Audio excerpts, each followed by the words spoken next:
أعوذ بالله من الشيطان الرجيم. بسم الله الرحمن الرحيم. الحاقة ما الحاقة ومن أدراك ما الحاقة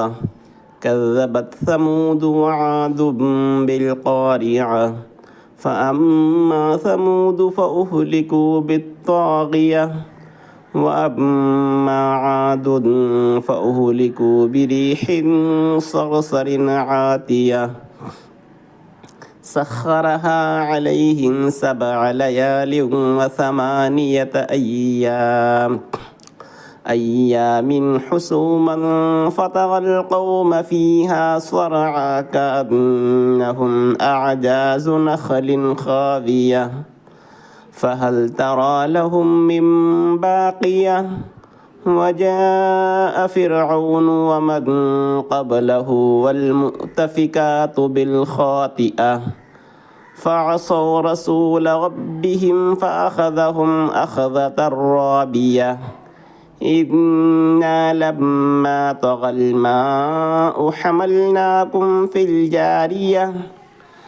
لنجعلها لكم تذكرة وتعيها أذن واعية فإذا نفخ في الصور نفخة واحدة وحملت الأرض والجبال فدكتا دكة واحدة فيومئذ وقعت الواقعة وانشقت السماء فهي يومئذ واهية والملك على أرجائها ويحمل عرش ربك فوقهم يومئذ 8 يومئذ تعرضون لا تخفى منكم خافية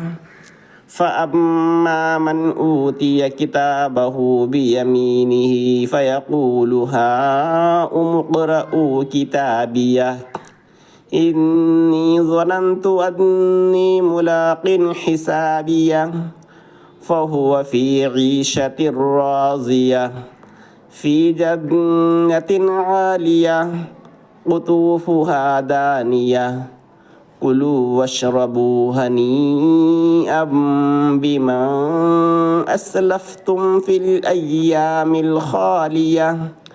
وأما من أوتي كتابه بشماله فيقول يا ليتني لم أوت كتابيه ولم أدر ما حسابيه يا ليتها كانت القاضية ما أغنى عني ماليه هلك عني سلطانيه خذوه فغلوه ثم الجحيم صلوه ثم في سلسلة ذرعها 70 ذراعا فاسلكوه إنه كان لا يؤمن بالله العظيم ولا يحض على طعام المسكين فليس له اليوم هاهنا حميم ولا طعام إلا من غسلين لا يأكله إلا الخاطئون فلا أقسم بما تبصرون وما لا تبصرون إنه لقول رسول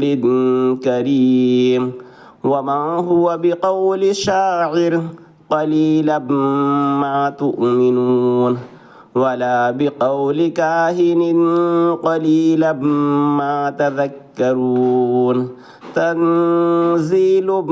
من رب العالمين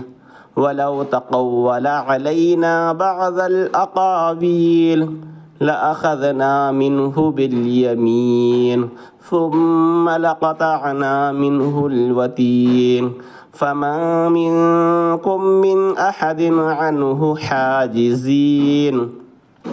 وإنه لتذكرة للمتقين وإنا لنعلم أن منكم مكذبين وإنه لحسرة على الكافرين وإنه لحق اليقين فسبح باسم ربك العظيم